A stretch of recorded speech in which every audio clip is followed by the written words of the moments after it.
What's up, y'all? Welcome back to the Mining Pod News Roundup edition. We've got a full panel today with Colin Harper, your boy, Matt Kimmel, and Khan Ferrani from Luxor, our guest this week, and a research associate at our friends Luxor and Hashrate Index. He covers a lot of mining data, so he will be a fabulous addition to today's show. We've got a packed schedule. Khan is going to be going over a newsletter he wrote for us this week on Bitcoin mining data 1 year after the halving.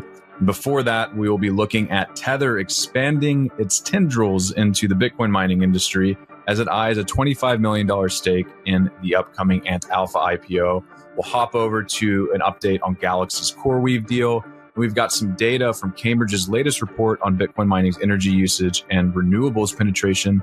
More than you think, but maybe not as much as you would hope, depending on where you stand. And then we will be covering the op return drama on Twitter and GitHub this week for those who have not been tuning in.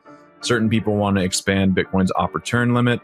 Others don't want to. We don't know who's going to win, but we will cover all of the salt and tears for this week's Cry Corner. And as we record this, Bitcoin is surging. It's knocking on heaven's door at 97,000. Looking at 100K, we might have it this week. Good times, and maybe we're out of the doldrums, but we'll have to see. Today's show is brought to you by Fractal Bitcoin, but we'll learn more about them later in the show. For now, let's get right into it. And we're back. Difficulty weatherman Matt Kimmel. What are we seeing in the forecast for Bitcoin's difficulty and network data? Yeah, Colin, we are 83% of the way through the epoch here, and we're looking at a dramatic difficulty adjustment decrease. I was looking before the show, and we have had an absolute streak of, I think, 13 of the last 15 difficulty adjustments have been increases. Just a brutal ripping setup for miners, where hash rate is just, kind of over the long run of the last couple months has been absolutely ripping. On a hash price standpoint, the transaction fee market pretty dry. We are in a kind of stable to rising price environment right now. As you mentioned, we're coming up on 97K, and hash price from that's dollar per petahash second per day, the metric kind of measuring broader miner revenues on the network. Looks like it was really sort of defended a bottom that's been pretty consistent over time of about $40 per petahash per day, and is rising up now, looking like it's about a touch 50, and that would be the highest mark we've seen since, what is that? I guess we touched it at the end of March, but rejected it pretty strongly. We really have to go back to February before we were really stable above those levels. And it's all but certain we're going to, eclipse that with this looming difficulty decrease. Yeah, so if Bitcoin's price holds over the next few days as we see this downward adjustment come to fruition, then we'll definitely get above $50 per petahash per day. And like you said, Matt, we haven't seen that in over a month. And hash price with this current Bitcoin rally has recovered about 25% from a local bottom of $39 per petahash per day, which is slim pickings. So just above 50 might not seem very good. A few years ago, that would have been harrowing for a lot of miners, but they're eating good with that right now. And I think the missing part of this conversation, as we hop over to network hash rate, brought to you by Hashrate Index and Luxor. That's where we get all of our data from for the mining pod. One of the most interesting things over the last few months in the Bitcoin mining realm is like 100 exahashes have just disappeared from the Bitcoin network. And it's not really clear why that's happening.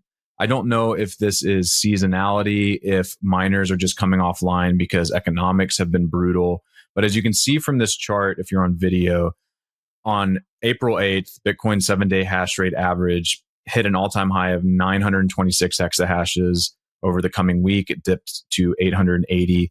It rallied back to 920, and then it has receded over the course of the remainder of April to a local low of 820 exahashes a second, which is a 100 exahash haircut from the all-time high. It's since recovered, but it's still only at 852 exahashes. My biggest question is what's going on with hash rate? Why is all of this hash rate coming offline? This is too much to be normal variance. So there's something bigger going on behind the scenes here, and I would love to have some clarity on that. Don't know who can answer that question for me. But I want to throw it over to Khan, who covers these metrics weekly for hash rate indexes Roundup. It's a great read that will help you keep your pulse on all of the most important network data. So Khan, what have you been seeing in some of your recent research? Thank you, Matt and Colin. You both touched on some points, and I'll add further context to both. Matt, you mentioned the hash price level. We've seen this support level of around $40 per petahash per second per day. To further add context to that, the all-time low hash price currently, the floor that we've seen so far, is in the high 30s. I believe it was around 37. So at that stage, once we get to this sort of trading range for hash price, this is where we start to see significant pressure on a significant portion of online hash rate at the time. So if mining economics were to trend down towards those levels, that's when I would expect to see some significant volatility in network hash rate, Colin, as you just mentioned as well. Another thing you touched on was difficulty. Difficulty, as we know, has been growing relentlessly over the past year and also in closer timeframes as well. I believe something like 12 or 13 out of the past 15 difficulty adjustments have been positive. We are now expecting a negative one, but safe to say, zooming out over the big picture, network difficulty continues to grow. And this is something that I would expect to see going forward. There are a few factors which may change the pace of this trajectory, but generally the direction I expect to continue seeing is for network difficulty to continue increasing. Yeah, 100%. And I think that if Bitcoin continues to rip, obviously we'll see that trend continue. It does not maybe raise some questions, but people have been calling for a Zeta hash this year. I think we'll still hit that. But a lot of people have tempered their forecasts, both in light of kind of compressed hash price, but also with the tariffs that the Trump administration is levying against basically every trading partner. Right now, they're at 10% flat. We might see them lapse into something more aggressive once the 90-day hiatus for the original tariff schedule comes to pass. But miners get their machines from Asia, Malaysia, or Asia, specifically Thailand, Malaysia, and Indonesia. And all of those are going to have tariffs slapped on them. US-based miners are going to have to pay a premium for those coming in, and that might slow hash rate growth in the beating heart of the Bitcoin network that is the United States. Moving on to our first story. Appreciate all the color there, gents. We have Tether back in the news, as they always seem to stick in headlines. And Tether is eyeing a $25 million stake in Antalpha's upcoming IPO. Now, those of you who follow Blockspace know that we covered Antalpha's IPO prospectus last week. The Bitmain-tied lending giant wants to go public on the NASDAQ. Now, Antalpha provides both Bitcoin-backed loans and ASIC financing loans to Bitcoin miners and other companies, and they would like to be trading on the NASDAQ. We don't know whether or not that will come to fruition this year or later, but Tether is expanding its reach into Antalpha, as covered here on Blockspace. According to an SEC filing, it is seeking a $25 million stake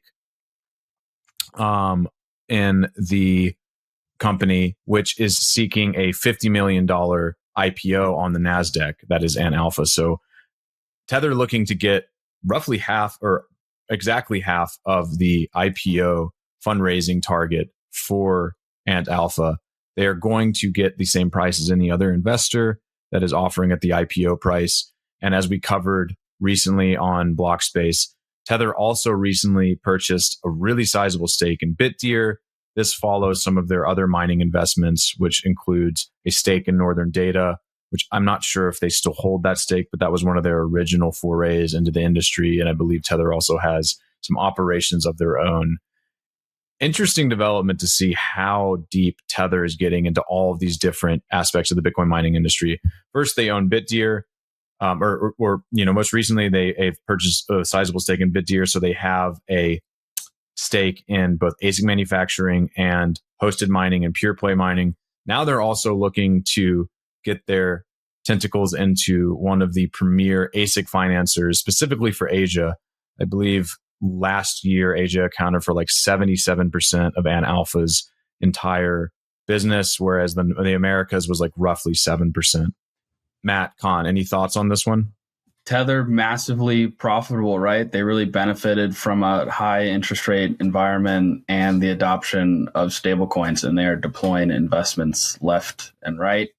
Interesting tidbit, I guess, is that Bitmain has a strong relationship with Kango, who is accessible on U.S. markets. If Antalpha, who also has a strong relationship with Bitmain, is U.S. listed, those kind of tentacles continue to reach out there. I guess it's an interesting development. But as far as this story goes, I mean, you really covered it. That's all I got on this one. I would add to that by saying what's interesting to me is the observation of around how other companies that are adjacent to Bitcoin and the Bitcoin mining ecosystem are slowly now coming in towards this industry. We see this with Tether being a great example, a pioneer in the stablecoin business, obviously a massively successful company and highly involved in Bitcoin and Bitcoin mining as well. But we see this in other industries as well. The energy sector is slowly converging towards Bitcoin mining.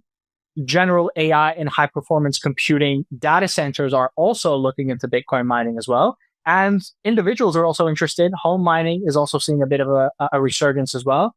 All this to say that there's a lot of opportunity for the Bitcoin mining industry to continue to grow. And we see this both internally from incumbents and also from new entrants as well. Tether being an excellent example of a company that's being very forward moving with this. With Tether deploying all of this cash that they have, they stored the money that they have that collateralizes their stablecoins into treasuries. They made billions of dollars last year in this high interest rate environment. Now that cash is sitting, not producing any yield. Why not invest in some businesses that you think will be winners? TBD what their actual end game is. Maybe it's just, put that capital to use. Maybe they're trying to gain some control over some of these key players in the Bitcoin mining industry, but sure we'll learn more in the months and years to come. On to our next story, Matt. You will be taking the lead on this one. So what is going on with Galaxy's CoreWeave deal? Big news this week. CoreWeave, probably the most anticipated IPO of the year, continues to be in the news. The former Ethereum miner turned AI HPC company with huge deals with Microsoft and OpenAI has been partnering with Bitcoin mining infrastructure providers, most notably Core Scientific. But now we're seeing a kind of growing partnership with Galaxy. And specifically at their Helios site, which they scooped up from Argo a couple of years ago. So I'll cite a couple of the details here. So it was announced Wednesday that CoreWeave basically secured an additional 260 megawatts from the Helios site. That makes the total contracted capacity with Galaxy at the site to 393 megawatts. And I mean, this site has potential to grow even further, right? I mean, Galaxy noted that they're under various stages of studying the potential for this to be up to 1.7 gigawatts is cited in the story. I mean, we're talking about major energy infrastructure generation and development in the AI space here, and all of it kind of coming from the Bitcoin space. And that Galaxy's really jumped into the deep end as far as transitioning from mining operator to AI HPC development.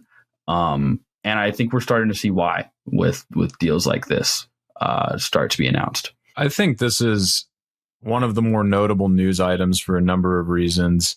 Number one of the primary concerns from shareholders in Core Scientific's 2024 earnings call and also during the CoreWeave IPO was that both of these companies seem to have intertwined fates at this point. And a lot of investors were saying, CoreWeave's entire business seems to rest on this Bitcoin miner who was bankrupt 2 years ago. So why should we give them money? Why should we expect this to be one of the most coveted stocks of the next few years. And CoreWeave is basically signaling, I think, with this, that they are going to be continuing to put more of their eggs in a different basket, albeit it is a Bitcoin company, right? Galaxy does a lot of things. They're a crypto lender at times. They're a financial services firm. They're also a Bitcoin miner. But this could potentially put to rest some of the unease from people who think that CoreWeave is maybe risking too much by trusting a partner like Core Scientific. And it also shows that they are keen to find opportunities that would maybe be undervalued or are lower barrier to getting their, cloud computing services off the ground. For Galaxy, this is a chance for them to completely de-risk away from Bitcoin mining. And it seems that's kind of where they're going with this. I don't know what their plans will be for the rest of their Bitcoin mining fleet. But as we've seen with Core Scientific, I covered this on a newsletter for Blockworks a few weeks ago on Forward Guidance. Core Scientific has outperformed most of the other Bitcoin miners over the last year or so, and largely just because they have this AI and HPC business line and deal with CoreWeave, right? And as we've seen, these public miners, I wrote about this in the newsletter, they are increasingly becoming less correlated with Bitcoin on the upside. They're still, they still have a higher beta than you would expect something else who's not that's not tied to Bitcoin to have when Bitcoin moves. But on the downside, they have almost the same correlation. And so they are breaking on the upside and not sharing as much in the gains, and they are sharing all on the downside whenever Bitcoin tanks. And we saw that most recently with the sell-off to 70K. So for Galaxy, this is a pretty, if they can pull off the retrofit, this is a pretty smart move to de-risk some of that business, I think, and to decouple from the Bitcoin market on the mining side, but also maybe still share that with all of their other crypto services. Con, any thoughts? Absolutely. Yeah. I have a few thoughts. This is a very interesting development, in my opinion. And the reason is because it's another case which highlights this interesting convergence that we are beginning to see between Bitcoin mining and other forms of high performance computing, AI, generalized computing, both of which are computing commodities, of course. And I think this gives us a glimpse into the future of what computing as a commodity might look like, or how this space might evolve. One very fascinating aspect of this news piece to me is this idea of the hybrid data center, the dual use facility. I think there's going to be a lot of interesting learning and observations that come out of this. Galaxy wrote a great piece, which I would highly recommend for anyone to read who's interested in this concept of how Bitcoin mining interacts with AI and HPC data centers. Clearly, they've done their due diligence. So has the rest of the industry. And what we've learned from this so far is that some miners, depending on their profile, can be highly attractive for this type of data center space because they have high quality assets, specifically power assets. And that's what these AI HPC data centers tend to want or need as well. There's a whole host of other factors which plays into this decision.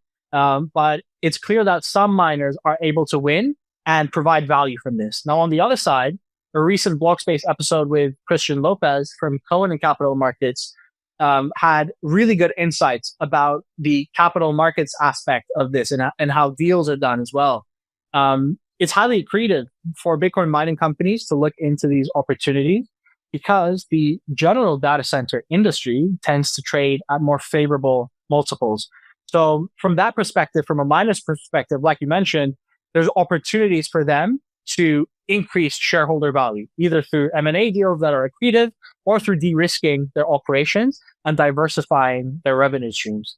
At the same time, AI and HPC data centers might find Bitcoin miners to be interesting because it allows them to become a flexible load center, which might make it easier for them to get access to power in the long run, cheaper and also more accessible. So I think this overall big picture trend is going to be a very interesting observation for us to continue monitoring over time. Miners, are you ready to earn more with what you already have? That's what Fractal Bitcoin is for, scaling Bitcoin with Bitcoin using a fully compatible recursive design. In just 7 months, Fractal's hit 18 million users and nearly 2 billion transactions. Fractal's cadence mining reduces up to 50% of your pool fee. No new hardware, no extra energy, and it's easy. FB rewards go straight to your existing Bitcoin wallet address. Over 90% of Bitcoin's hash power is already merge mining Fractal.